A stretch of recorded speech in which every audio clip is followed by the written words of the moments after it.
करके मलिन मन के द्वारा शांति प्राप्त करना चाहते हो, आनंद की अनुभूति करना चाहते हो? कैसे हो सकता है? आप जब बीमार हो, आज नहीं, आज तुम्हारी यौवन अवस्था तुम्हें समझ में नहीं आ रहा, लेकिन ये तुम्हारी आदत तुमको कल कहां पहुंचा देगी तुम्हें पता नहीं।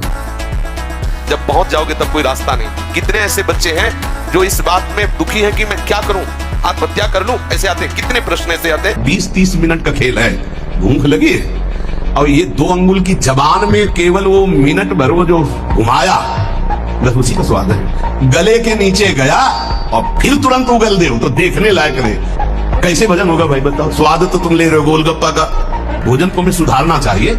ये चीजें तो साधक को पानी ही नहीं चाहिए। सांसारिक व्यक्ति बन करके मत अपने जीवन को नष्ट करो। आप अपने हाथों से अपना नाश कर रहे हो। ध्यान रखो, ये गलती जो तुम कर रहे हो, ये आपको दोबारा मनुष्य जीवन मिलने वाला नहीं है। ऐसी गलती करके तुम्हें बहुत पछताना पड़ेगा। मौज मस्ती लो, काहे की मौज मस्ती? धर्म मर्यादा का नाश करके, गुरुजनों की बनाई हुई शास्त्र मर्यादा का नाश करके तुम सुख प्राप्त कर सकते हो।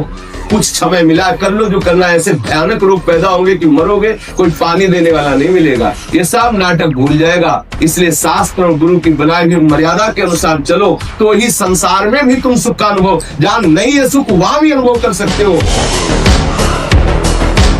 आपके ऊपर हमसे ज्यादा भगवान की कृपा है, इसलिए आप स्वस्थ हो। कभी भूल से मत समझना कि ये कोई सुख है। चूकना मत प्यारे, ये कुछ नहीं, ये सब माया का नाटक है। एकमात्र आंसू बहाते हुए राधा राधा कहकर जो तुम एकांत में प्रियालाल को पुकारते, उससे बड़ी कोई आराधना, कोई साधना, कोई स्थिति, कोई पद नहीं है। विश्वास कर लो, केवल जो आपका आखिरी चिंतन है वही काम आएगा। और उस चिंतन से भटका देना इस माया का कार्य है। उसके बहुत प्रलोभन है, इसलिए सावधान। मान, कीर्ति, प्रतिष्ठा, यश, ये आखिरी बाण है माया का। हर कष्ट को तुम रौंद सकते हो, हर कष्ट को सह सकते हो, अगर अभी तुम निश्चय कर लो मैं मरा, अब तुमको कोई नहीं मार सकता। सब भयभीत हो जाएंगे तुमसे। केवल एक निश्चय कर लो, अब हमारी जिंदगी की कोई परवाह नहीं। अभी अभी तुम्हारा वो भयंकर रूप आ जाएगा कि जिस गली से निकलोगे लोग अंदर घुस जाएंगे। क्यों? आपने निर्भयता स्वीकार कर ली। भूखे रह करके, सर्दी में, गर्मी में, बीमारी में, हर स्थिति में भजन नहीं छूटना, दिनचर्या नहीं छूटनी। शयन में जो तुम्हें सुख मिलता है वो तमोगुणी नींद का है। जागृत होकर भजन में अगर समय व्यतीत कर दो, जीवन। एक बार तो हिम्मत करके उठो, एक बार तो दृढ़ बनो। बस मन के अनुकूल चलने की बात को तुम्हें रोकना होगा। जब हम किसी विषय के वेग को सहते हैं, विषय नहीं भोगते, तो मन बहुत जलाता है। उस जलन में फिर एक ही बात होती, बस भगवत प्राप्ति हो जाए, झंझट खत्म हो जाए। बाहर और भीतर से कोई सहयोगी नहीं, जल रहा है उपासक, तब रास्ता निकलता है भगवत प्राप्ति का, तब इच्छा प्रकट होती। अब नहीं, बहुत जल लिया, अब तो केवल प्रियाजू के समीप जाना है, नहीं इन भोगों की जलन में जलना है। अधिकतर दाईं करवट से सोना ब्रह्मचर्य के लिए लाभदायक रहेगा। सोते समय भगवत चिंतन अत्यंत आवश्यक है। यदि आप सोते समय छूट दे दी तो गलत चिंतन उस समय जरूर होगा, और गलत चिंतन हुआ अगर सो भी गए तो धोखा हो जाएगा, और अगर जगते रहे तो धोखा हो जाएगा। अच्छा, आपके विषय में कहा गया कि बहुत सालों से आपने अन्न नहीं खाया, इसमें कितनी सच्चाई? बिल्कुल सत्य है। ऐसा कैसे हो सकता है? कोई बिना अन्न खाए रह सकता है इतने साल? देखो, मैं आपके सामने हूँ जी। आप मेरे साथ 1 महीने रहिए, आप मेरी दिनचर्या जब देखोगे तो आप ऐसा कहोगे कि यार जो पुराने हमारे साधु संत थे, जैसे हमारे दधीचि ऋषि थे, आपने पढ़ा होगा, दधीचि ऋषि, उनका पूरा शरीर ही वज्र का था, जो इंद्र को दिया था। इंद्र ने जिससे राक्षसों का वध किया, तो उन्होंने केवल वो पंचगव्य का सेवन करते थे। तो मुझे उनसे भी बहुत प्रेरणा मिली। 18 वर्ष में गोबर से स्नान, गोमूत्र का पान, फिर दूध का पान, उससे मेरी दिनचर्या चलती है। वीरों की बात सुनो तो जय गिर चंद जय हनुमंता चले सुगा पाताल तुरंता। जिम अमोघ रघुपति कर बाना, ये बात चले हनुमाना, बाल ब्रह्मचारी हनुमान। जो हो गए ना तो चिंता नहीं, बहुत अच्छा है, तू बिल्कुल डिप्रेशन में नहीं है, केवल तेरी स्वीकृति गलत हो गई है। तू स्वीकृति संभाल ले, अभी ठीक है, ठीक है। उत्साह संपन्न अभी करना है, इसी क्षण कार्य करना है। वर्तमान के कर्तव्य पर पूरी दृष्टि, और नाम जब चल रहा है, किसी भी तरह की कोई निराशा तुम्हें छू न पाए। जो आवेश आ रहा है काम का, राधा यमहीन व्यथयन्ते ते। हे पुरुषों में श्रेष्ठ, जो उस व्यथा को सह जाता है, व्यथित इतना नहीं होता कि पागल हो जाए, वो परम पद का अधिकारी होता है। हमें सहना पड़ेगा ना, हमारे अंदर काम आ रहा है, राधा राधा राधा राधा राधा। वो कह रहे यहाँ चलो, ये देखो, ये खाओ पियो, हर बात अनसुनी, नहीं मान रहे। अब वो हमारा क्या बिगाड़ लेगा? बोलो क्या बिगाड़ लेगा? आपको वो चीज नहीं देखनी, वो बात नहीं पढ़नी, वो दृश्य नहीं। श्रीमद् भागवत में वर्णन है, कोई पशु पक्षी भी मैथुन कर रहा हो, अचानक दृष्टि गई तो मानसिक प्रणाम करके दोबारा दृष्टि नहीं जानी चाहिए। यदि आप जवान से अश्लील बातें, गंदी बातें, कामुक बातें करेंगे तो आप ब्रह्मचर्य रह ही नहीं सकते। अगर आप वाणी से परस्पर शरीर आकर्षण वाली बातें करेंगे, उसको देखा तुमने क्या, बस आप गए। बहुत बचा के रखना, बहुत छुपा के रखना। शरीर एक परमात्मा की दी हुई धरोहर है, हम ज्यों का त्यों वापस कर दें, मलिन न करें। कबीरदास जी कहते, चदरिया झीनी रे झीनी, जैसी की तैसी धर दीली। जैसी दी थी प्रभु, अपवित्र नहीं किया, जैसी की तैसी धर दीली, चदरिया झीनी रे झीनी। जो हमारा संत मार्ग है वो यही मार्ग है। हम सबसे कहते हैं व्यायाम करो। बिना शरीर को थकाए ब्रह्मचर्य को पचाया नहीं जा सकता। जैसे दंड, बैठक, दौड़, भाग, व्यायाम किया, फिर आप भले गृहस्थ हो, फिर दिन भर कार्य करते रहो। 30 मिनट तो पूरे शरीर को ऐसा व्यायाम में रखो, पसीना पसीना हो जाए। अब 8-10 बजे तक सो रहे हैं तो व्यायाम कब करें? 4 बजे उठ के नहा धो करके घंटा आध घंटा दंड बैठक मारे तो आप देखो आपका जीवन प्रकाशित होने लगे। ना डर और न हारना, भूख से हार रहे हैं, नहीं, भोजन मिलने पर भी नहीं खाएंगे। 8-8 दिन नहीं भोजन किया, हारना नहीं। भगवान ही हमारे सारे दुखों की दवा है, दूसरा कोई नहीं है कि हमारे दुखों को मिटा दे। नौटंकी, नाटक, पाखंड चाहे जितना करके देख लो, चाहे जितना करके देख लो, कहीं लाभ नहीं। भैया अगर ऐसा होने लगता छू से तो पूरा विश्व सुखी हो जाता, नहीं हो जाता? पूरा सुखी हो जाता विश्व। और ब्रह्मचारी के नेत्र बोलते हैं, जैसे जंगली सिंह के नेत्र है, ऐसे ब्रह्मचारी के नेत्र, उसके नेत्र में पावर होता है, एक दबाव पक्ष होता है। वो जिस पर नेत्र डाले तो एक बार झुक जाए सामने वाले के लिए। ब्रह्मचर्य का ऐसा पावर है, देवलोक सहित समस्त देवता उससे नित्य नमस्कार करते हैं जो ब्रह्मचारी होता है। महादेव जी कहते हैं ब्रह्मचर्य अर्थात वीर्य धारण करना महान उत्कृष्ट तप है, भगवत प्रसन्नता का प्रधान हेतु है। इससे बढ़कर कोई तपश्चर्या तीनों लोकों में प्रसिद्ध नहीं है। जो ऊर्ध्वरेता अखंड ब्रह्मचारी है वो पुरुष नहीं, वो साक्षात भगवत स्वरूप महादेव है। अगर कुमति को दबाकर सुमति को बढ़ाना है तो नियम ले लो, चाहे प्राण निकल जाए पर पराई जिसका हम पानी ग्रहण किए उसके सिवा किसी और स्त्री के साथ काम संबंध नहीं। प्राणांते भी प्राण त्याग सकता हूं पर ना संगति, पर मैं किसी स्त्री का, पराई स्त्री का ऐसा संयोग नहीं कर सकता। अब जैसे अपने लोग दूसरे जीवों को जला के खा रहे ना, वैसे पैर बांध दिए उनको गूंज रहे हैं। तुम्हारे पैर भी नहीं बांधे जाएंगे, जिंदा भूल जाओगे। कर्म तुम्हें बख्शेगा नहीं, ध्यान रखना। जो ब्रह्मचारी नहीं वो एक दिनचर्या नहीं चला सकता, पक्का पक्का पक्का।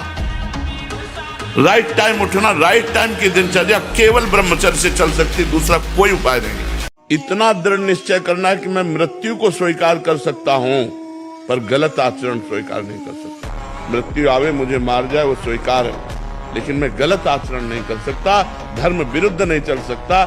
दिन में कई बार करोगे जानते हो, एक मन 40 किलो अन्न, पूरा भोज्य पदार्थ पेय सहित, तब वो एक संतान उत्पन्न करने के योग्य वीर बनता है। 40 किलो खान पान पेय सब मिला करके वो जब हमारे शरीर से पचता है तब एक बार संतान उत्पन्न करने के योग्य वीर बनता है। आप उसे हस्तमैथुन के द्वारा दिन में कई बार निकाले तो मरोगे नहीं और क्या होगा। पूरा शरीर कंपन जैसे रोग शिकार। अभी शरीर कंपन, दिमाग डिप्रेशन, कमर में दर्द, टांगों में दर्द, कुछ अच्छा न लगना, भोजन न करना, किसी काम में रुचि न होना, ये सब लक्षण शुरू हो जाएंगे, जीवन बेकार हो जाएगा। हमको लोग क्या समझते हैं, इसके लिए हम जीते हैं क्या?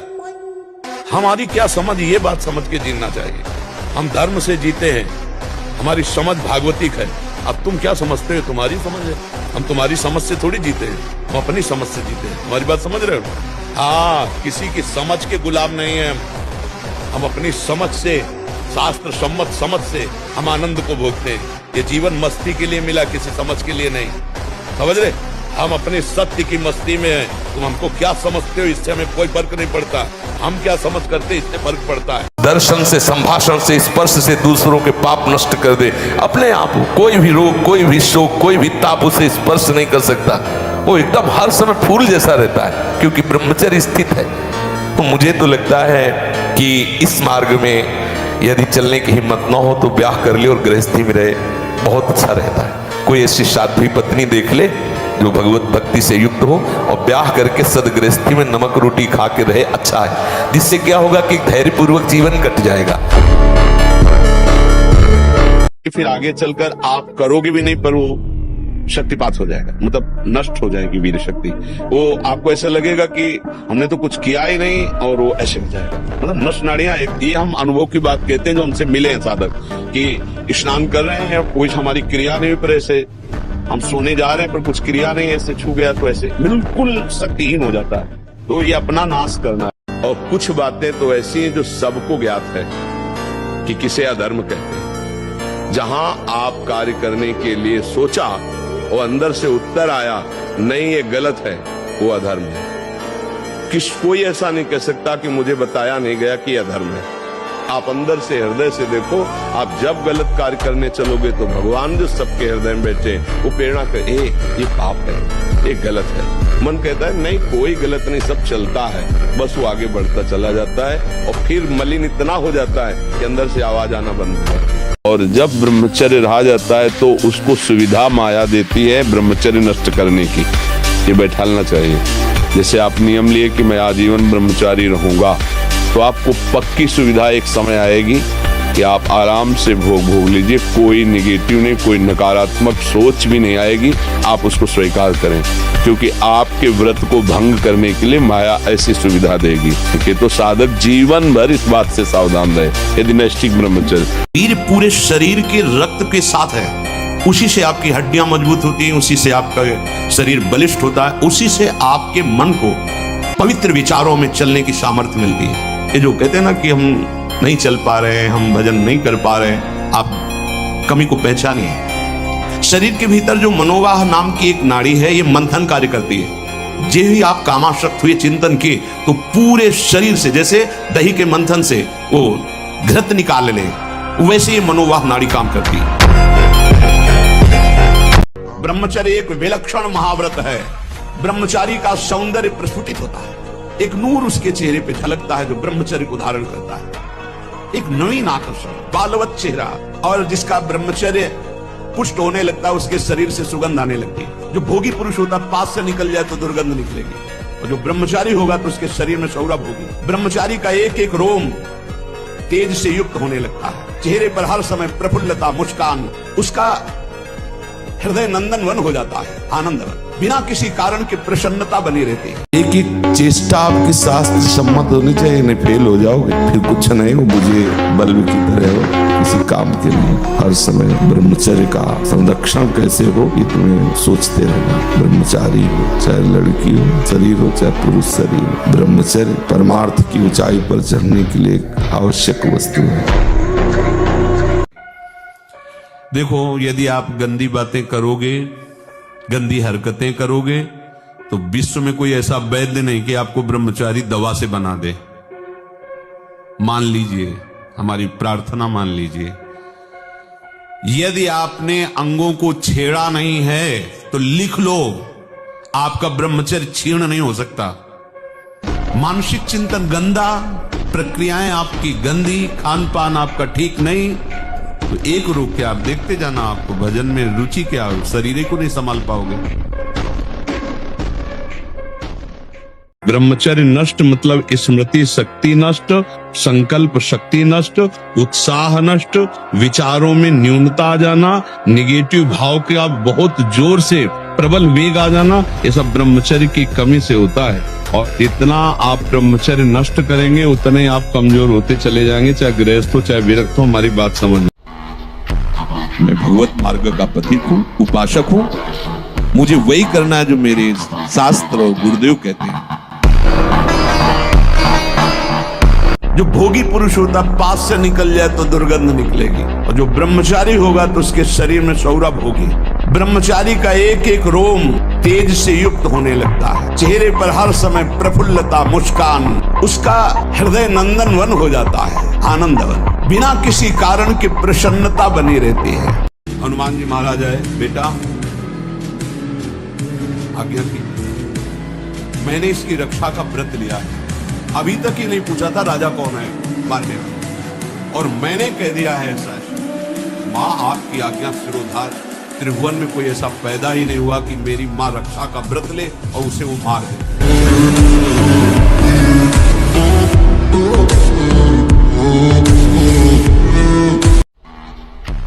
मैं भगवत मार्ग का पथिक हूँ, उपासक हूँ।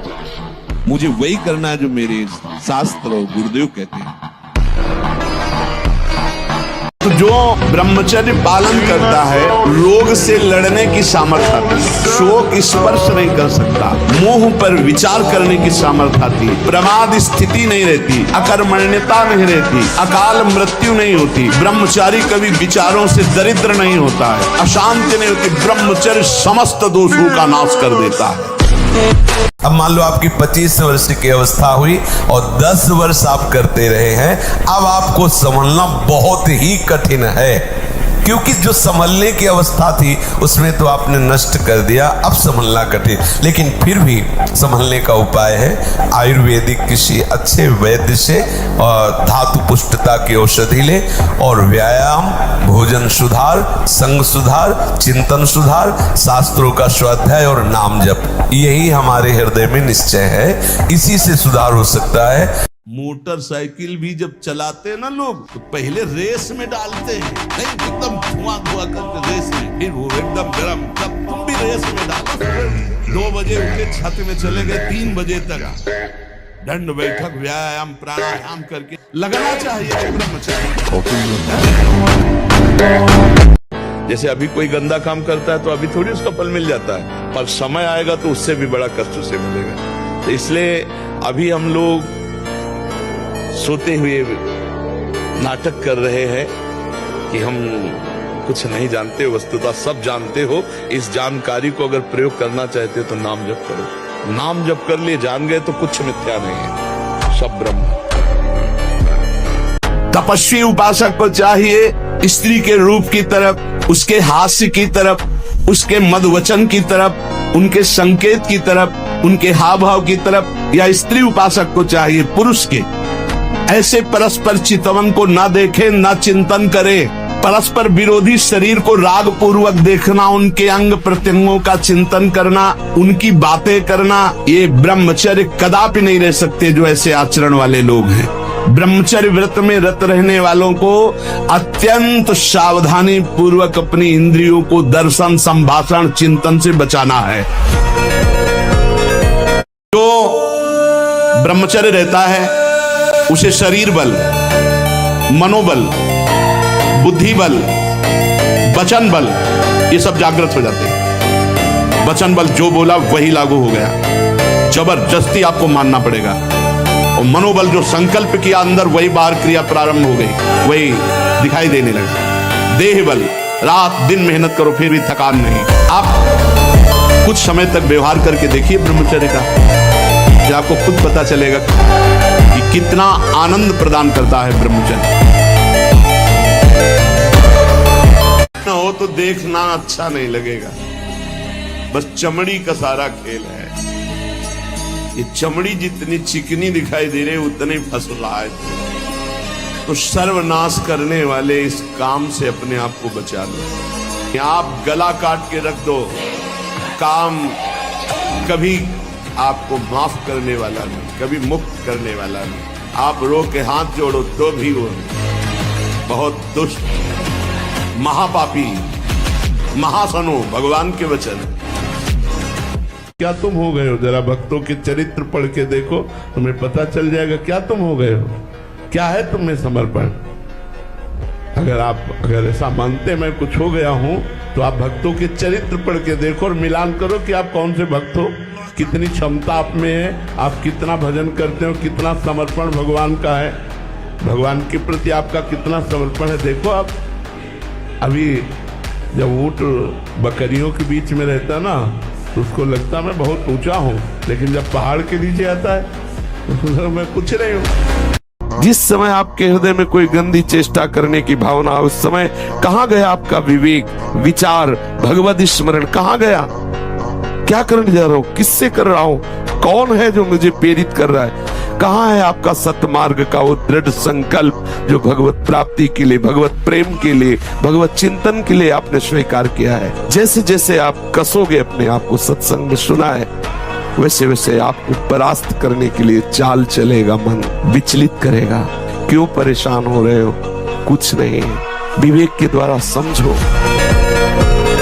कुछ लोग कहते हैं कि अगर आप में इतनी ताकत है तो आप UFC में चले जाओ। आपको गुस्सा आता है, आप किसी और नजरिए से ले जाते हैं? नहीं, मैं लोगों की बातों का बुरा भी नहीं मानता। अपने अपने खेल है सबके। आप मुझसे कुश्ती लड़ोगे, मैं आपको अभी सबक सिखा देता हूँ, लेकिन आप मुझसे अन्य और खेलों में ऐसा कर दो, ऐसा कर दो, उसमें मुझे समय लगेगा थोड़ा। एक दूसरा, कितने ऐसे चैंपियन है, WWE हो, UFC हो, MMA हो, दुनिया में किसी भी देश से कितने हैं जिन्होंने 23 विश्व रिकॉर्ड बना, कितने ऐसे हैं जिन्होंने अखंड ब्रह्मचर्य का पालन किया हुआ है, कितने ऐसे जो चरित्रवान है, कितने ऐसे हैं जो एक बार हाथ धरे पीछे 11,000 सपाटे लगाते। अपनी फील्ड में वो होंगे, मेरी फील्ड में, इस पृथ्वी पर, इस संसार में अकेला मैं आपके सामने बैठा हूं। जो ब्रह्मचर्य का नाश करता है, देखने से इस बदसूरत नजर आने लगेगा, चाहे जितना गोरा हो, चाहे जितना ऊपर से चिकनाहट लगाए हो, उसके कपोल में हल्के हल्के से सांवले दाग प्रकट होने लगते हैं, एक झुर्री सी पड़ने लगती है। ये वीर नाश का लक्षण है। आंखें धस जाती हैं और उसकी हड्डियां कमजोर होने लगती हैं, बाल पकने लगते हैं, झड़ने लगते हैं, उन्मत्त हो जाओगे। बहुत जल्दी आपके सारे के सारे करण भगवदाकार होने लगेंगे यदि आप ब्रह्मचर्य का पालन करेंगे। शरीर स्वस्थ, हल्का, मन प्रसन्न, नींद आदि पर विजय, कितने गुण ही गुण। और ब्रह्मचर्यहीन आलस्य, प्रमाद, भोगों का चिंतन, मन का डिप्रेशन में पहुंचना, कमर में दर्द, टांगों में दर्द, सर में दर्द, घबराहट होना, बिना किसी कारण के मन भयभीत हो रहा है, भोजन अपच हो रहा है, बिना किसी प्रक्रिया के वीरनाश हो रहा है, बिना किसी प्रक्रिया। उपासक सावधान रहे, जब कोई किसी माता बहन की तरफ या विपरीत शरीर की तरफ देखता है तो कामदेव उसी समय विशिख अपने बाणों का संचार करता है। कैसे उसे शांति मिल सकती है जिसके हृदय को काम ने भेद दिया है? क्योंकि सतत चिंतन उसका चालू हो जाता है और बड़ी दुर्दशा हो जाती है। इतना दुर्दशा और किसी विकार से नहीं होती जितनी काम विकार से। नियम लो आज से, चाहे कुछ हो जाए अपने हाथ को कंट्रोल में रखना, चाहे कुछ भी हो जाए, चाहे जितना मन परेशान करे, जीत जाओगे अगर नियम ले लोगे। ले रहे हो नियम? कुछ भी हो जाए मैं क्रिया नहीं करूंगा। बस फिर तुम अगली बार आना, हमें बताना तुम्हें क्या परेशानी है।